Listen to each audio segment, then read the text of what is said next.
Hi everyone. With the UK recently legalizing equal marriage, I wanted to talk to something that was really close to my heart.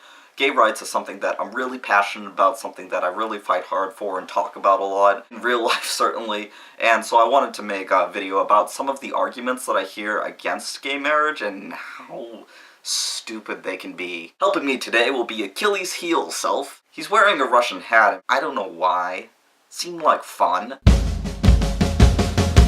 This will be broken up into two sections, legal and religious. First section, religion. First argument, Bible. Not allowed to use that argument unless you also never clip the sides of your face, your facial hair, don't eat shellfish, don't eat pork, and don't wear clothing that is made from more than two kinds of fabric. Check your tag, I guarantee you it's cotton and something else. I know this is a tired argument, but it's really the only one I need. I don't want to comment too much on biblical passages because it's really extensive, and there's a really good commentary actually on another channel. You can check that out over here. But I did want to point out something that I feel like goes unsaid for the most part actually. But first, watch this video over here. Did you watch it? Okay.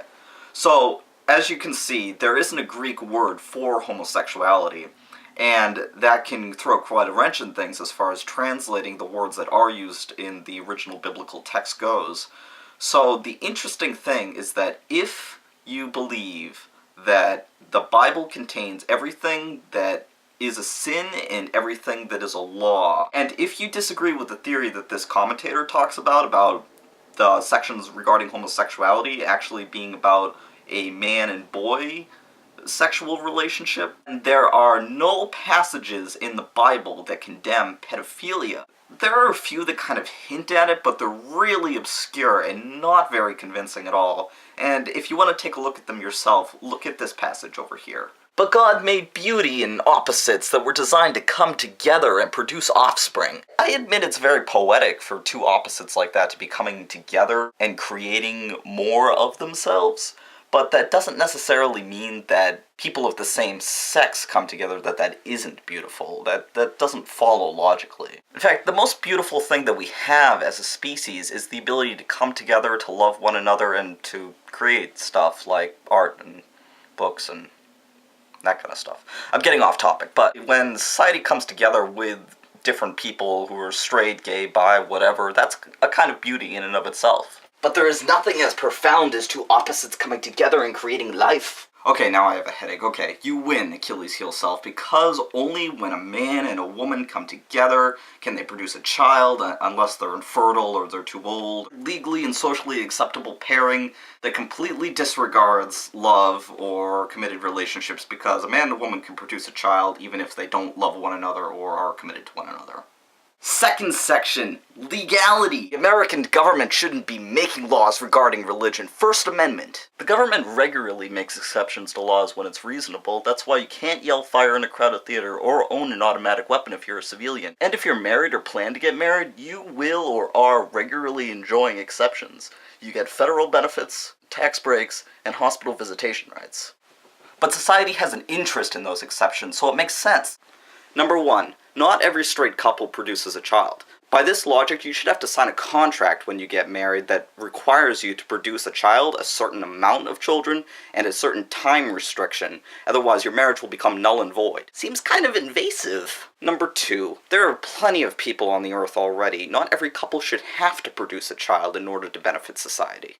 Number three, there are too many orphans in this world. There should be more loving homes for orphans to come into. Number four, there are benefits to society when a loving, stable family unit is created. It creates stability, it makes people happier, they function better at work, they produce more, they throw you better birthday parties. It's a good time. If you're married, let's be honest, did you get married because it would benefit society, or did you do it more for the two of you? But marriage is a religious institution. See, that makes sense, but it doesn't. You don't even have to be in a church to get married. Who issues proof of your marriage? The government. Who keeps records of your marriage?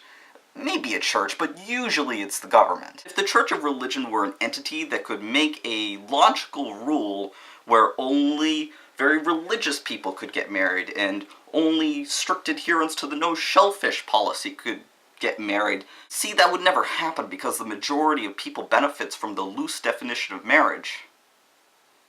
You're just brainwashed by external elements. Look, we could go back and forth all day about what factors are non-brainwashing and what factors are mindless think tanks that regularly do your laundry without your permission. But to be better as a society, we need to reevaluate our beliefs and what harm they do, or the lack thereof. Action should be the result of careful reflection. Psst, it confuses the kids. Your kids are confused enough why you care so much. Also why Rush Limbaugh talks about the sanctity of marriage and his ex-wives in the same sentence. Marriage is equal. Any consenting adult can marry any other consenting adult of the opposite sex. Gay people just want special rights. Yeah, you're right. They want special rights. Yeah, you're right. They want special rights. Marriage is equal. Any consenting adult can marry any other consenting adult of the opposite sex.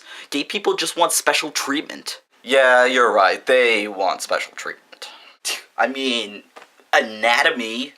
Yeah, okay, I'm just gonna say it. 2 men are not the only ones having backyard parties.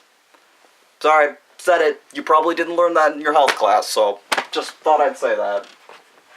I can do this all day, but we can't as Americans value freedom and standing up against tyranny when we also subject classes of people to arbitrary rules that negatively affect their lives. Hey, thanks for watching. Click like if you like it, comment, definitely like some comments on a video like this. Subscribe if you want to see more from me. DFTBA, and don't forget to create yourself. And Achilles heel self. Yeah? Why you gotta be a drag? Yeah, I don't know, it's fun.